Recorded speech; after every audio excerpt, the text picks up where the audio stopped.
नमस्कार दोस्तों। द धर्म न्यूमरोलॉजी में आप सबका स्वागत है और आज हम बात करेंगे सोमवार के उपाय के बारे में। तो सोमवार का जो दिन है उसको लेकर के हम लोग क्या क्या उपाय कर सकते हैं और वो हमारे लिए कैसे काम करेंगे, सोमवार का दिन हमारी लाइफ में कैसे चेंजेस ला सकता है, क्यों इम्पोर्टेंट है सोमवार, इसका वैल्यू क्या है, इन सारी चीज़ों पे अपन बात करेंगे दोस्तों। तो आज ज़्यादा टाइम ना लेते हुए आगे बढ़ते हैं हम पॉइंट की तरफ। तो सबसे पहले बात करते हैं सोमवार का महत्व क्या है, ये इम्पोर्टेंट क्यों है, सोमवार की क्या इम्पोर्टेंस है। तो दोस्तों सोमवार जो है वो भगवान शंकर का दिन माना गया है।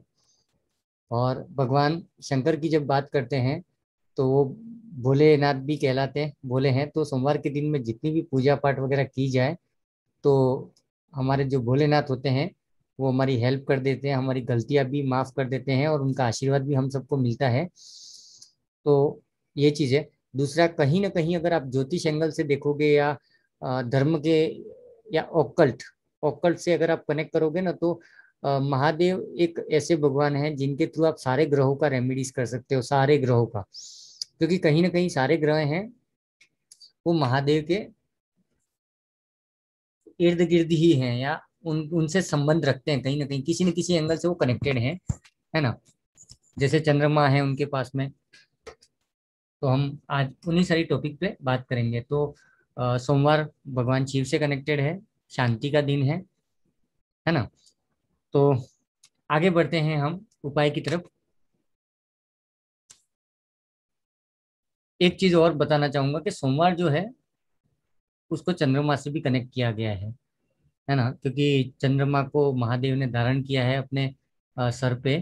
तो चंद्रमा से जुड़ी हुई कुछ भी चीजें होती हैं उसको, उसके जो उपाय हैं उसको लेकर के भी सोमवार को देखा जाता है। और मन की शांति तो मैं बोल ही चुका हूँ आपको कि ये जो दिन है स्थिरता का, मन की शांति का दिन है। आगे बढ़ते हैं सोमवार के उपाय। सबसे पहले बात करेंगे अपन सोमवार के दिन अगर आपको कुछ पूजा पाठ करनी है जो आपको फायदा दे दे तो हमें हर हमेशा अपने कुल देवता या कुल देवी की उपासना करनी चाहिए। और सोमवार इन सब चीजों के लिए बहुत ही बेहतर है। अगर आपको जॉब नहीं लग रहा है ना, या आपके फैमिली में कहीं किसी टाइप की प्रॉब्लम चल रही है तो आपको अपने कुल देवता या कुल देवी का थोड़ा सा ध्यान आराधना करनी चाहिए। और एक कई बार मैं बता चुका हूँ कि जब भी आप कोई मंत्र जाप करते हैं, पूजा पाठ करते हैं, चाहे सुबह करें दो या शाम को या रात को, जो भी करते हैं छोटी मोटी पूजा पाठ या तपस्या, तो उसमें सबसे पहले आपको गणपति को नमस्कार करना चाहिए क्योंकि प्रथम पूज्य देव हैं। उसके बाद में आप क्या करेंगे, अपने कुल देवता कुल देवी को याद करेंगे, उनसे आशीर्वाद मांगेंगे कि आपकी पूजा पाठ सब कुछ सफल हो। तीसरे नंबर पे आप अपने पितरों को याद करेंगे, अपने गुरुदेव को याद करेंगे और उसके बाद में अपनी पूजा शुरू कर सकते हैं। तो कुल देवता और कुल देवी को अगर आप नहीं नमस्कार कर रहे हैं, नहीं उनको पूजा पाठ कर रहे हैं या उनको ध्यान में नहीं ले रहे हैं तो कहीं ना कहीं आपकी लाइफ थोड़ी बहुत तो डिस्टर्ब होगी ही होगी, है ना दोस्तों। आगे बढ़ते हैं। भगवान महादेव शिव के ऊपर जल या दूध का अभिषेक हमको करना चाहिए। क्योंकि इनके ऊपर जब भी हम अभिषेक करते हैं ना तो वो अभिषेक अगर आप जल का करते हैं तो वो काफी सारे ग्रहों को शांत करने में या हमारे मन को शांत करने में काम में आ जाता है। और दूध से अगर आप उनको अभिषेक करते हैं तो दूध कहीं ना कहीं चंद्रमा का प्रतीक है, तो आपके चंद्रमा को थोड़ा सा ठीक कर देगा, शांत कर देगा अगर वो डिस्टर्ब है तो, ठीक है ना। उसके अलावा आप चाहो तो रुद्राभिषेक भी कर सकते हो। रुद्राभिषेक में क्या होगा कि अगर लंबे समय से अगर आपको नौकरी, है ना, जॉब नहीं मिल रही है या जॉब आपकी स्टेबल नहीं है, ऑफिस में कुछ ऊपर नीचे हो रहा है, दिक्कतें आ रही हैं, तो ऐसी कंडीशन में अगर आप रुद्राभिषेक करते हैं तो इससे भी आपको बहुत फायदा होगा। सोमवार के दिन हमको दान क्या करना चाहिए, तो जितनी भी सफेद चीजें हैं, तो सफेद चीजों में आप क्या पकड़ोगे, चावल है, दूध है, या सफेद कलर की आप मिठाइयाँ भी यूज कर सकते हैं ना। और चांदी का आप डोनेशन दान कर सकते हैं, ठीक है। आगे, चंद्रमा अगर आपकी कुंडली में नीच का है तो उस कंडीशन में आपको क्या करना चाहिए, सोमवार के दिन है ना व्हाइट कलर के कपड़े पहनने चाहिए और अपने सर पे सब चंदन का तिलक लगाना चाहिए, सफेद चंदन का, है ना। सफेद चंदन का अगर आप तिलक लगाते हैं और व्हाइट कलर के कपड़े पहनते हैं तो आपका चंद्रमा वैसे ही बैलेंस हो जाएगा।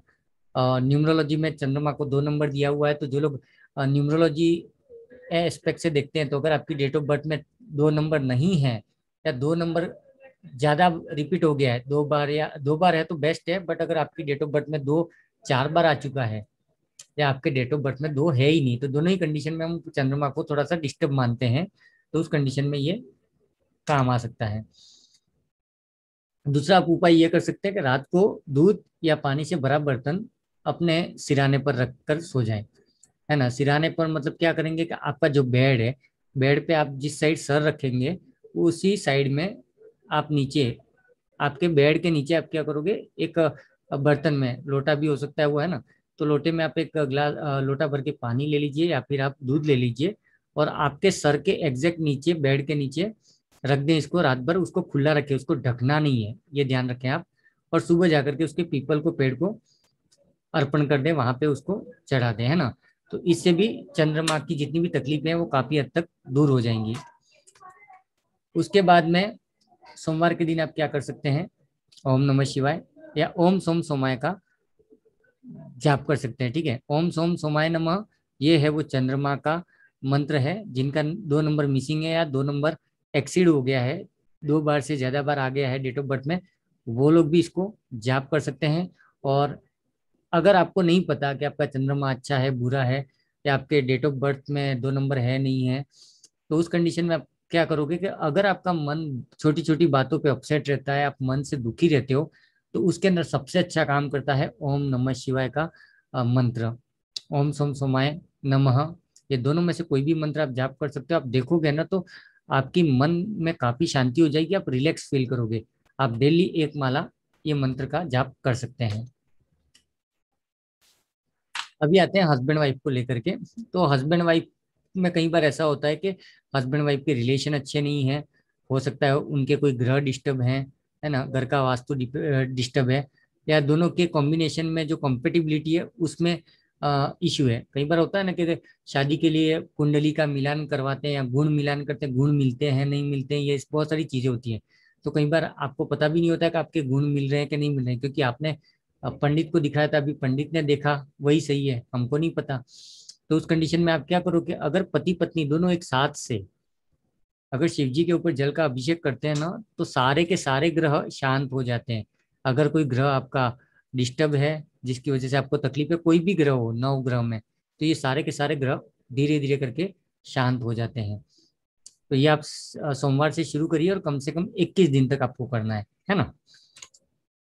उसके बाद में इच्छा पूर्ति के लिए सोमवार कैसे काम करेगा, तो आपको क्या करना है कि महादेव को बहुत ही पसंद है, उनके प्रिय हैं बिल्व पत्र जो होते हैं वो, तो आप क्या करो 21 बिल्व पत्र ले लो और उसके ऊपर चंदन से आपको ओम नमः शिवाय लिखना है।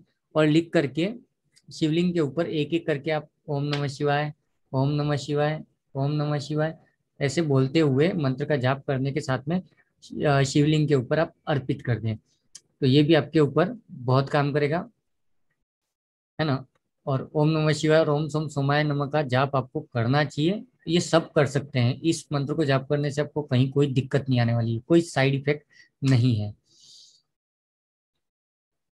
तो अगर आप में से भी किसी को वास्तु या न्यूमरोलॉजी या लाइफ में किसी भी तरह की कोई तकलीफ चल रही है और आप उसके बारे में कुछ पूछना चाहते हैं, तो आप हमसे पूछ सकते हैं।